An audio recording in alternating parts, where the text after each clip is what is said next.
Увеличение платы за детский сад, увеличение штрафной суммы за прогулы детского сада. А тут еще добавили сыр с плесенью и даже педикулез. Если первые две проблемы оказались проблемами общегородского масштаба, то две вторые добавились к ним в отдельно взятом детском садике Благовещенска. И в итоге переросли в скандал. Ирина Пономаренко продолжит тему. С виду обычный детский сад. Красивый, новый, хорошо оснащенный. Гром грянул, когда одна из мам выложила в сеть фотографии сыра с плесенью. Говорит, его принесли на завтрак детям. Я думаю, что здесь видно невооруженным глазом, что это плесень самая обыкновенная.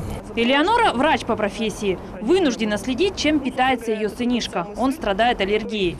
Сыр с плесенью буквально выхватила из рук своего ребенка и его одногруппников.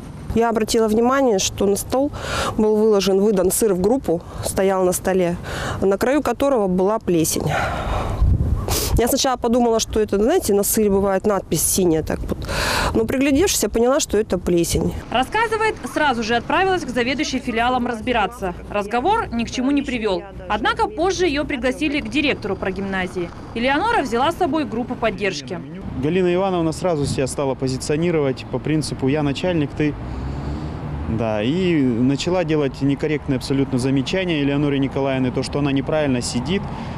Спросила, почему мы пришли такие агрессивно настроенные. Впрочем, сыр с неблагородной плесенью оказался не единственной проблемой этого дошкольного учреждения. Кроме сыра и традиционной теперь уже финансовой стороны вопроса добавились и другие. Педикулез.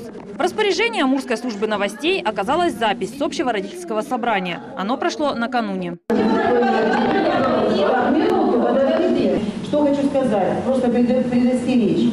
Форма 20 не только про гимназию, поверьте. Мне сегодня форма 20 по всему городу. Проблемам педикулеза или формы 20 на собрании уделили много внимания. Директору предъявляли претензии. Это обязанности медработника – осматривать детей, чтобы кто-то один-единственный не передал паразитов всей остальной группе. Директор парировала – нужно осматривать и родителей. Ребенок сам по себе, вот просто носить вот это царство на голове не может. Вы понимаете это прекрасно. Потому что он в любом случае очень тесно контактирует с мамой, однозначно с мамой. Поэтому я бы сказала следующее. Вот я даже настаивала на том, когда мне сказали, что в сентябре вас не могли вывести эту форму 20, что даже мама смотреть на предмет наличия у них вот этих бекас в голове.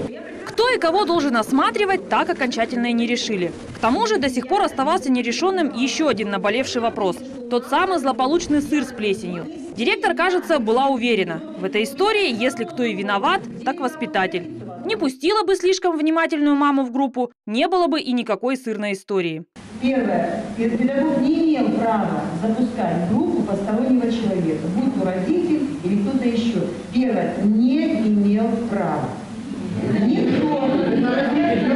И сегодня, глядя на фотографию этого сыра, я вижу, что это старый сыр с желтой коркой. Я, к сожалению, эту корку на том куске, который остался, нет. То есть меня вполне официально пытаются обвинить в том, что я откуда-то притащила этот сыр и пытаюсь сейчас каким-то образом наговаривать на этот красивый, очаровательный садик. Собрание, по большому счету, закончилось ничем. Но оно здесь явно не последнее.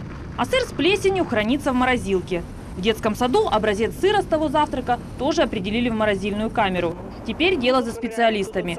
Роспотребнадзор занимается проверкой. А родители написали заявление в обе прокуратуры – городскую и областную. Ирина Пономаренко, Станислав Макавич, Виктор Швецов, Амурская служба новостей.